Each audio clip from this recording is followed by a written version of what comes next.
The following is a dead bug documentary. If you're watching it anywhere else than my channel, then some thieving fuck stole it.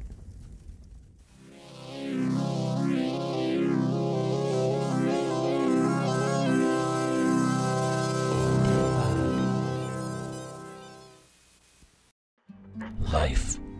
It is most certainly about chance and circumstance.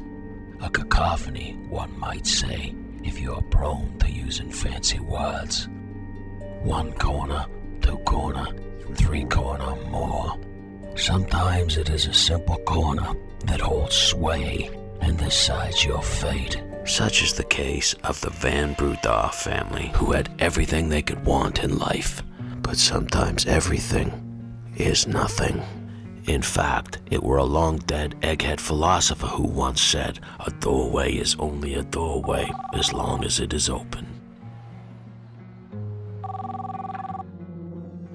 What is Steven? What is your emergency?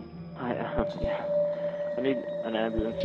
Lots of The ambulance. Yes, please. What's your name, sir? Henry van Breda. And you, the patient. No, my family is someone attached to my family. Now, who is injured? I think everyone. Everyone in your house. Everyone. Are they conscious? I don't think so. My sister's moving, but that's it. Are there any suspects on scene? No, they ran away. With what were they attacked? An axe. When police arrived at the home, it looked like a retard had been given haircuts with a chainsaw. Or I suppose an axe would be a more appropriate description. With only 20-year-old Henry and his 16-year-old sister Molly surviving, who had suffered catastrophic injuries, and the other 3 family members on a meat slab, the crime were a shock to the close-knit, gated community. But almost instantly, investigators had some questions. Like, why were Henry's wounds so superficial when the rest of his family looked like fucking dog food?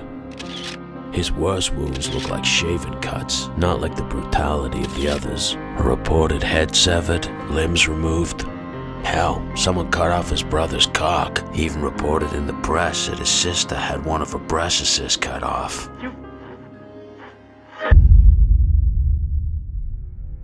What had Africana cops even more baffled were for a break-in.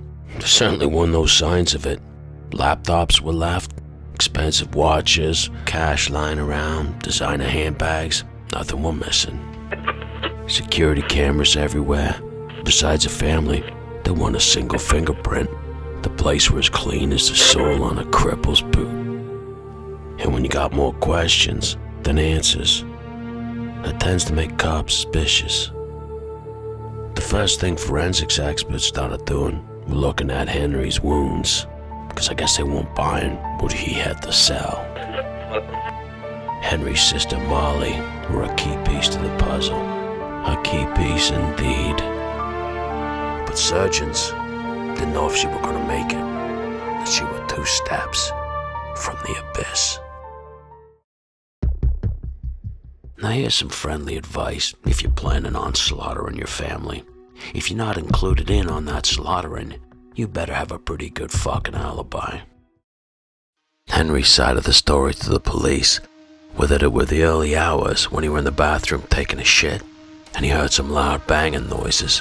So he opened the door to see a black man with a balaclava attacking his older brother with an axe. Coming to his brother's rescue, the man turned on him with a knife and an axe and started attacking him, laughing, while his brother laid on the floor, bleeding out from a head wound. Fighting with the intruders, they turned and ran off.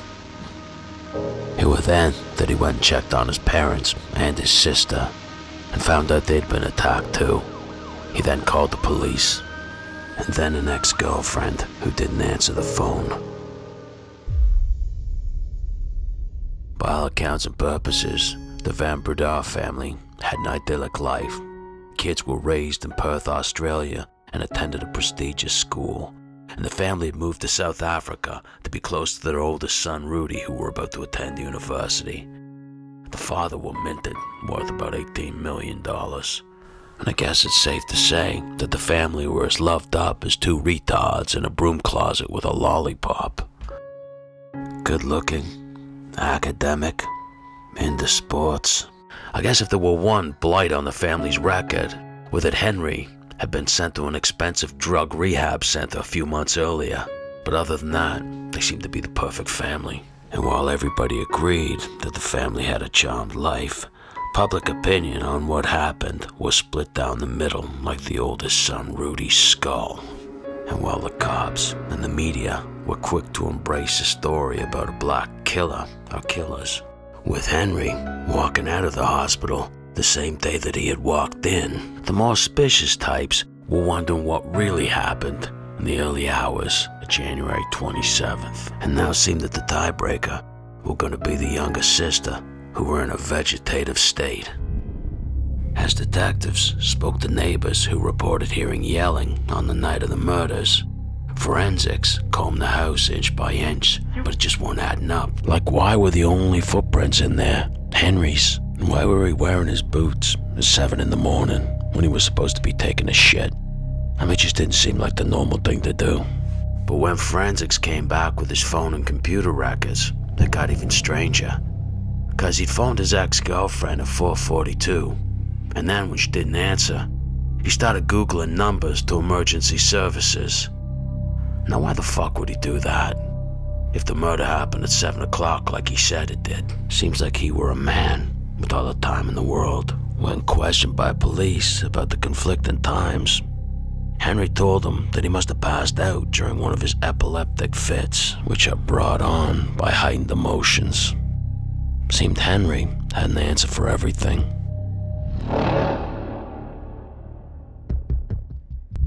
Now, police had a whole lot of theories, but no proof.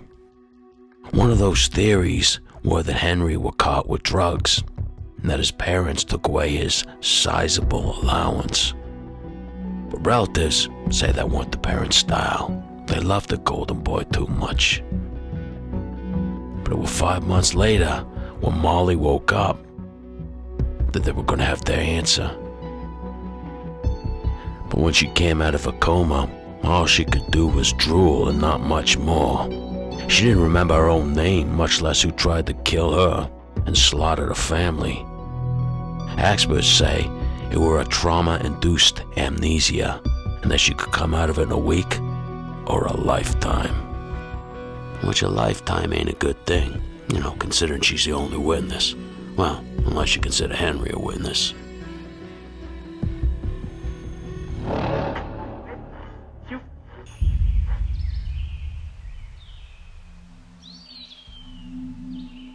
You know, I suppose if Henry were sad, he decided to turn that frown upside down. And the fact his parents were no longer around to spend all that money, I guess he figured it were a shame to leave it in the bank.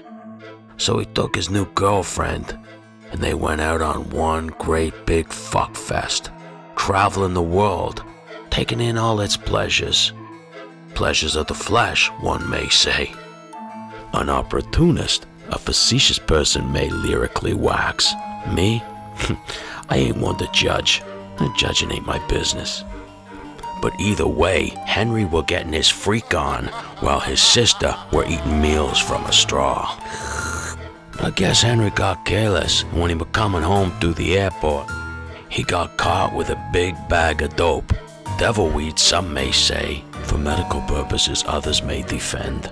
But either way, one should not enjoy themselves at the expense of others' lives. Amen to that, brother. But now it seemed that South African cops had a legitimate axe to grind.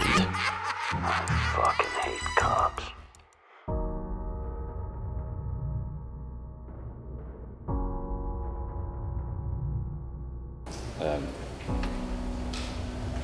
With Rudy lying on his bed here, in the situation with if the attacker's facing this way, I'm behind him, and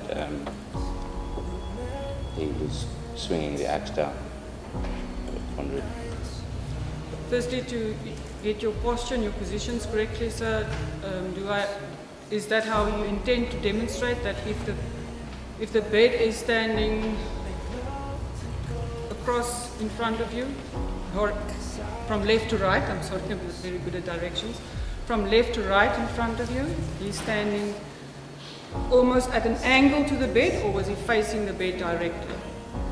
At an angle. At an angle. And the type of motion that he used?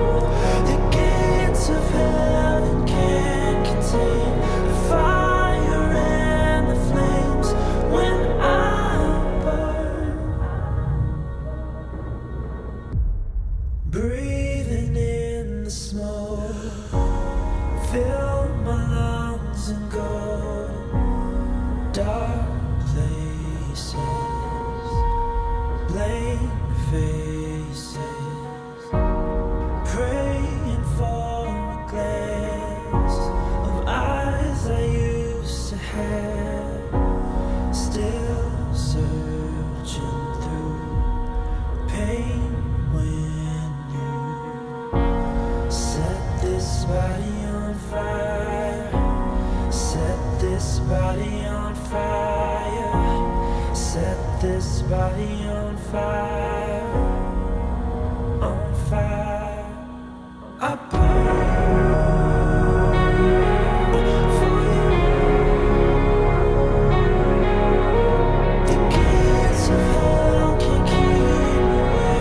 I walk into the flames, 'cause